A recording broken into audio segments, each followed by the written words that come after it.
Alright, just wanted to do a quick little video about how to get the steering wheel controls to work if you put an aftermarket radio on a 2003 Chevy Avalanche. This is an eBay bought Android radio, and it has the ability to make your steering wheel controls work, but you still need an interface to do it, and there's a trick to get it to work. But I'll show you that as I go on. But first, I'm gonna, because this is hard to prop up, hold, and show buttons all at the same time, so I kind of got it resting on my knee, but to show everything. So basically, what I'm going to do is I can turn the volume up.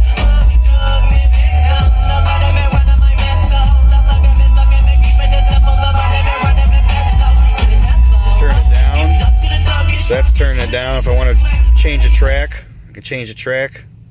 I can go to another song. So, and go back.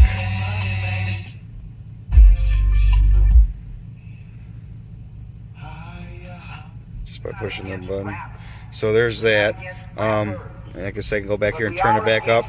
I put this into I mean, these ones I haven't programmed them to do anything special yet. I still can. But they do basically the same thing for right now. They're just kind of going sourcing up on the DVD or in the MP3 player. They're just changing tracks. But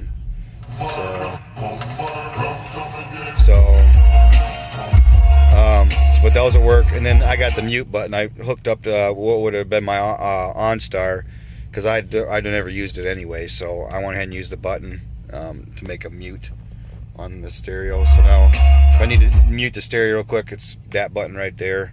And then what I did here, this is basically it switches it between your different sources, you know, radio, just whatever you want to do, you know, just a DVD or anything like that. So that's how that works. Put it back to the MP3 player. Turn this down. I'm going to set this down for a minute real quick while I move my radio.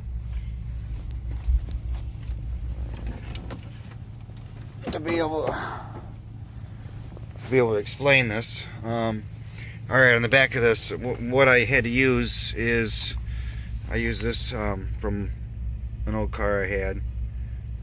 It's a PAC SWIPS. This is an old one.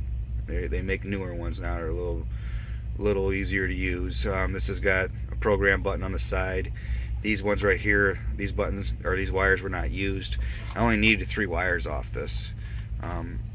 So there's certain things that you got to do, but you got to follow the instructions on there. And there's they have a site that you can go on and learn what you got to do on the site too, as far as doing your installs. But it's got a ground wire, it's got ignition switch wire, and then the signal wire.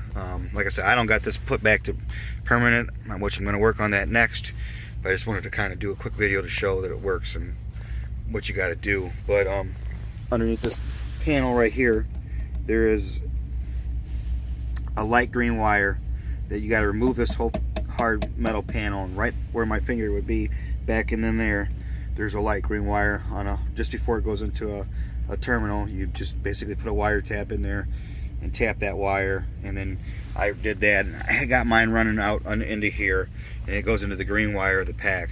And then basically I did the same kind of taps. There's a black wire right here that runs to the PAC, and it's just my ground wire for my stereo. And then this is the because this truck has the Bose, and this is I'm not using the high dollar interface that you got to get it, make it all chime and all. I don't really care about that. I used a $8 hookup thing to get this to work.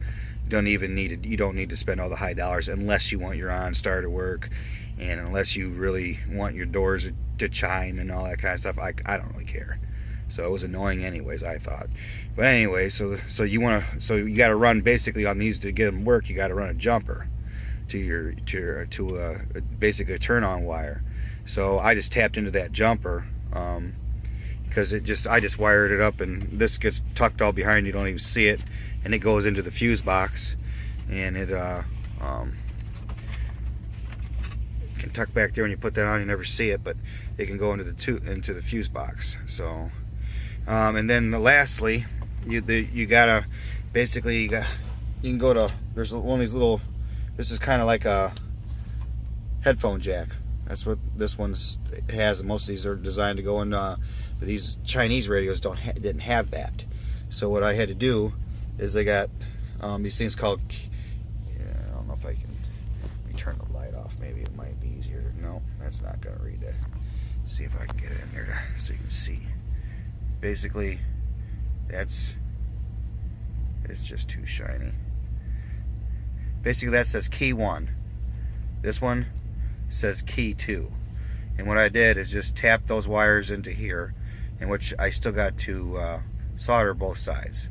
So, and then I'll basically wrap this post down here you don't need. I'll wrap this whole post up with electrical tape, that way it doesn't come loose. But I just wanted to test it out, make sure I was working, and then you hooked up a plug, and then you can plug this in, and then once you do that, then you can work.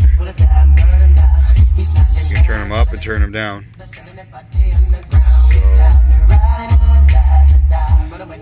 that's how it is.